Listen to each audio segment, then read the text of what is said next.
दीवाना बनाए वो मोला तय दीवाना बनाए दीवाना दीवाना बनाए वो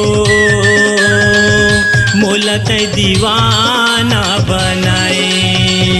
दीवानी दीवानी बनाए रे मोला ते दीवानी बनाए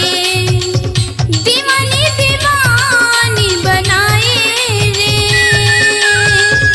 मोला ते दीवानी बनाए तोरे नाक के नथली तोरे कान के बाली तोरे नाक के नथली तोरे कान के बाली गोरी मोला तैं फंसाए वो दीवाना दीवाना बनाए दीवानी दीवानी बनाए रे मोला ते दीवानी बनाए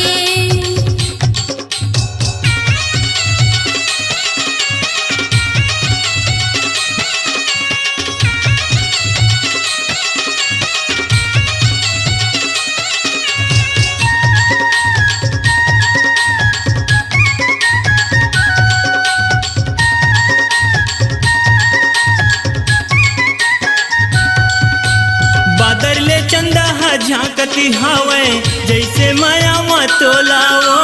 कोई निकस और बोली न सुने पर तरसते मोर जीवाना बादर ले चंदा झांकती हवे जैसे माया मतोलाओ कोई निकस और बोली न सुने पर तरसते मोर जीवाना सुरता मोला फंसाए वो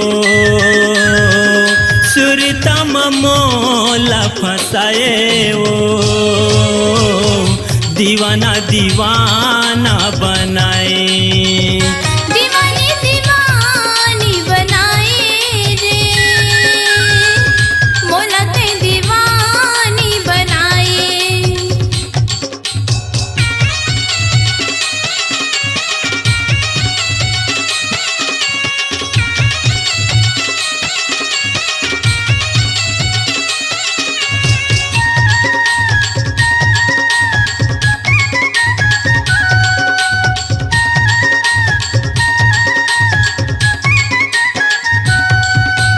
के बजे तय तरिया जाबे मोला तहाँ बता दे वो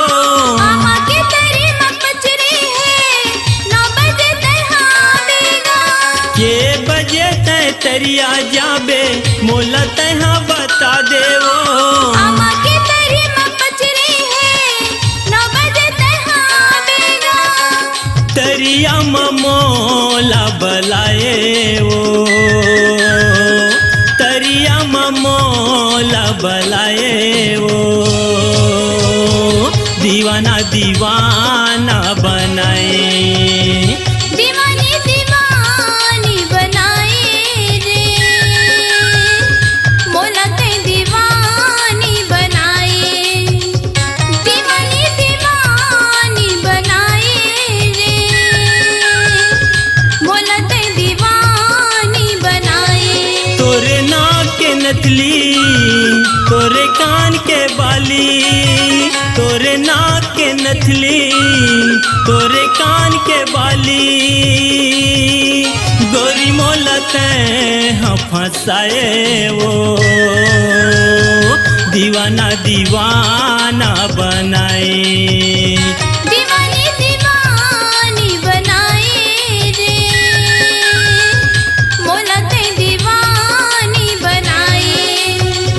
दीवाना दीवाना बनाए वो मोला तैं दीवाना बनाए मोला ते दीवानी बनाए मोला तैं दीवाना बनाए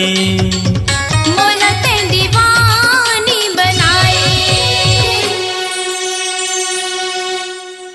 अपनी आवाज को दीजिए एक नया मुकाम। डिजिटल रिकॉर्डिंग की दुनिया का जाना पहचाना नाम स्वरांजलि, जहां गूंजती हैं ध्वनियां अपनी माटी की सौंधी सुगंध के साथ। छत्तीसगढ़ी संगीत के विविध रंग जो पहुंचाते हैं पूरे प्रदेश में डिजिटल रिकॉर्डिंग के संग। स्वरांजलि स्टूडियो, नेमी चंद गली नंबर 2, गंजपारा, रायपुर।